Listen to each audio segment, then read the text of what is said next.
Pik Botha will be remembered as one who played a leading role in encouraging the National Party to end the apartheid era. The 86-year-old former politician was recently hospitalised in Pretoria for heart problems and died in the early hours of this morning. He was one of the longest-serving foreign affairs ministers in the last years of apartheid government and served as Minister of Mineral and Energy Affairs under late President Nelson Mandela. Botha retired from politics in 1996, but in 2000 he announced that he would join the ANC. Now, for more on this, we're joined on the line by his biographer, Theresa Papenfus. Theresa, you wrote the book Pik Botha and His Times.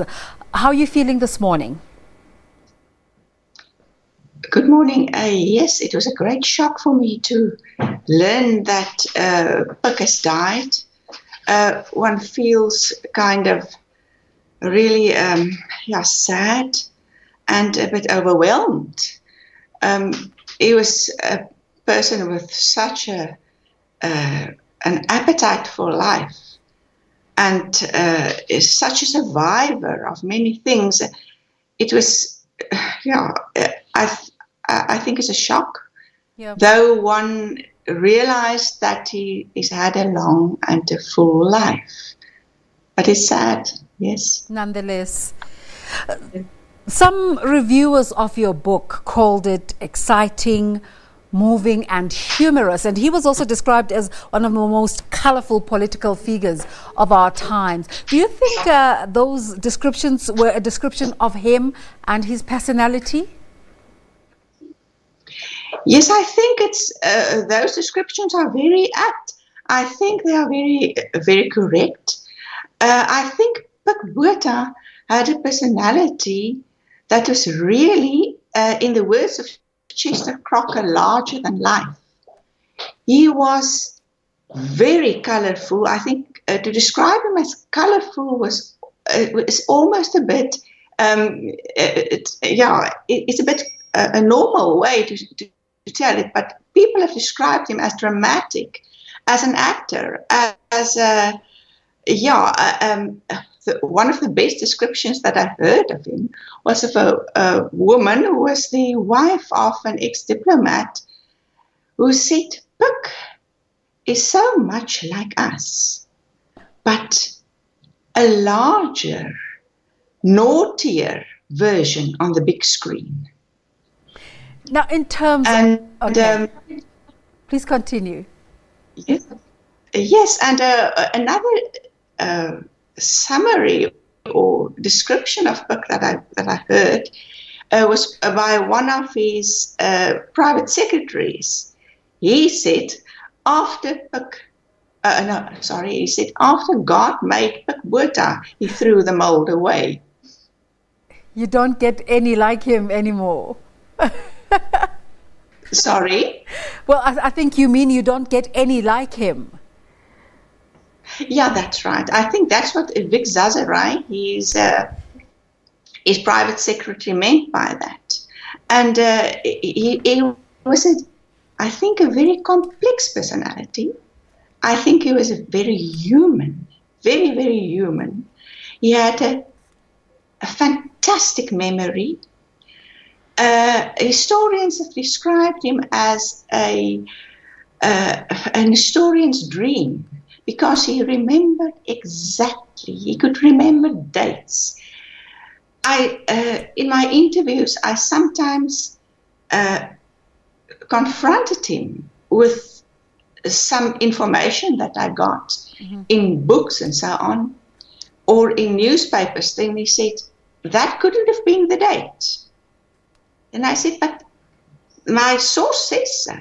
Then he said, it couldn't be because on that day I was in a meeting at that place. Go and check the newspapers. Then I checked the newspaper archives. And then actually Pik was right with the date. It was amazing. He had a very, very sharp memory. Now, Theresa, you had the opportunity to sit with him and interrogate his entire life.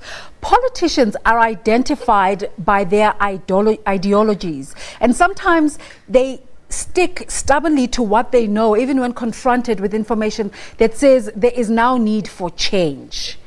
And one of the biggest conversation now is that people shouldn't stick to what they know.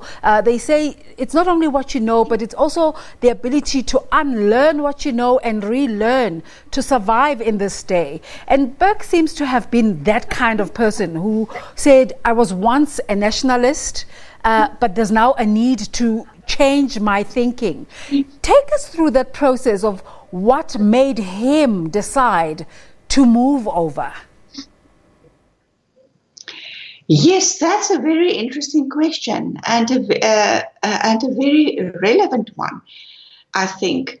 Pik, I think deep down, has never been a believer, a strong believer in apartheid, even though he defended apartheid very strongly. Because when he made his maiden speech in Parliament as a young politician who was not supposed to make statements, actually, political statements. He then said that South Africa should move closer towards accepting the International Declaration of Human Rights. And at that stage, when he said that, it was very, very unpopular to make a statement like that. And though he was a nationalist politician, he tried his boundaries. Every now and again, he tried his boundaries. He said that he was not prepared to die for whites-only signpost or something like that.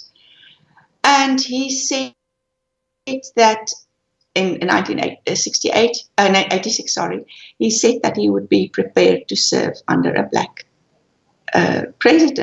state president. And he indeed did so. And when he made that statement, he was very, very severely criticized and even punished by Pik Botha for saying that to the press.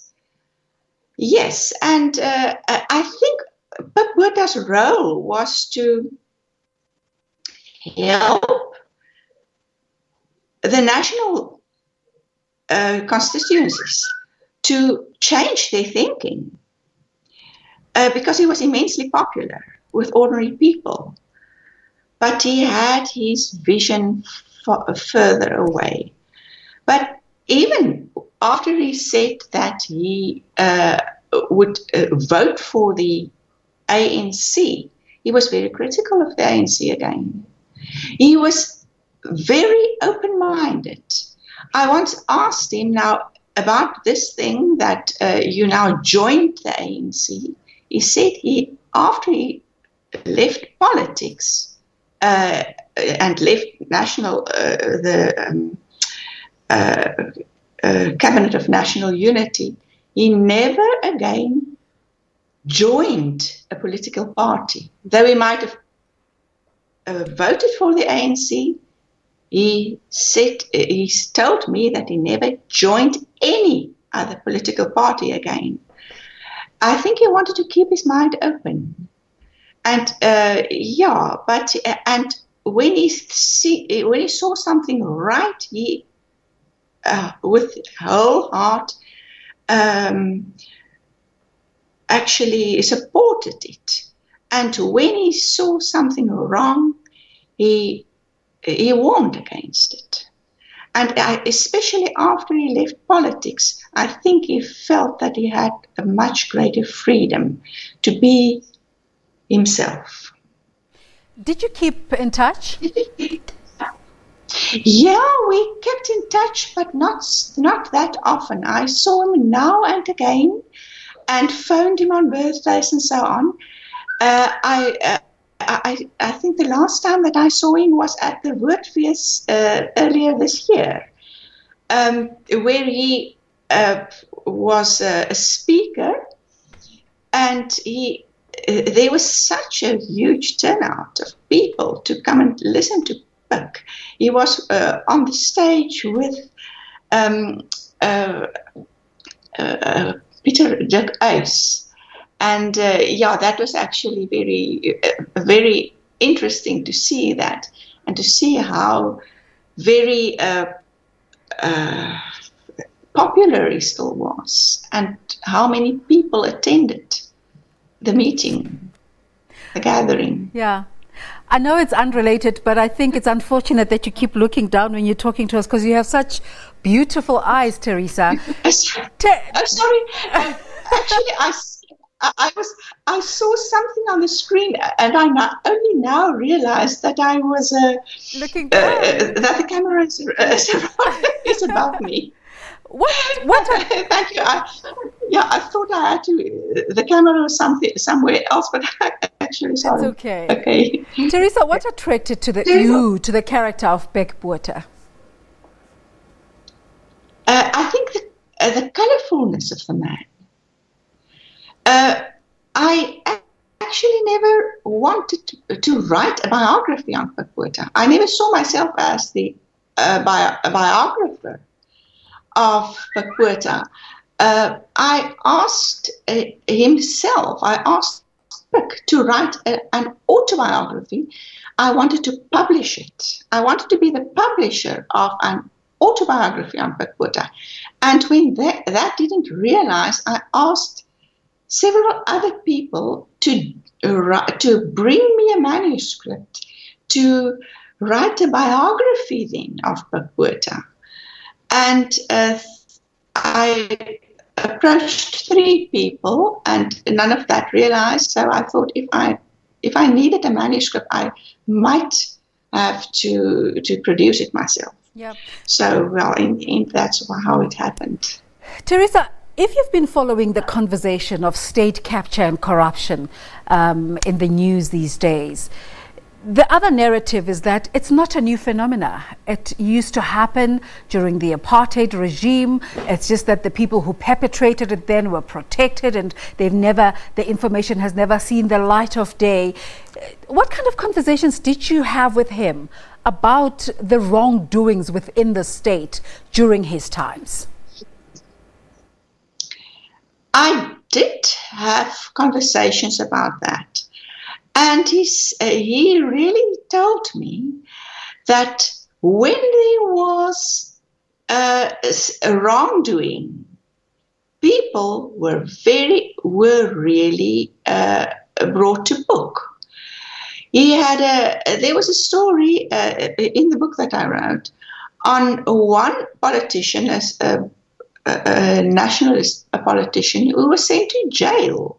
And in Parliament, Pik said that he knows of a person who has been sent to jail. He didn't mention the name at that stage, because he said, I know there are people who were friends of this man who now turned their backs and never visited him in prison. And when that person came out, it was the Du Plessis person, Piti Du Plessis. When he came out of jail, after serving his sentence, Pik Botha was the only person who waited for him at the gate.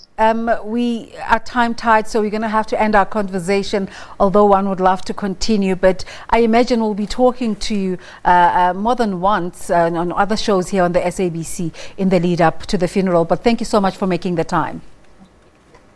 Thank you very much. Theresa Papenfus wrote the book Pik Botha and His Times. She's the biographer, and she was talking to us there in response to his passing this morning. Thank you so much for watching. This is The Agenda.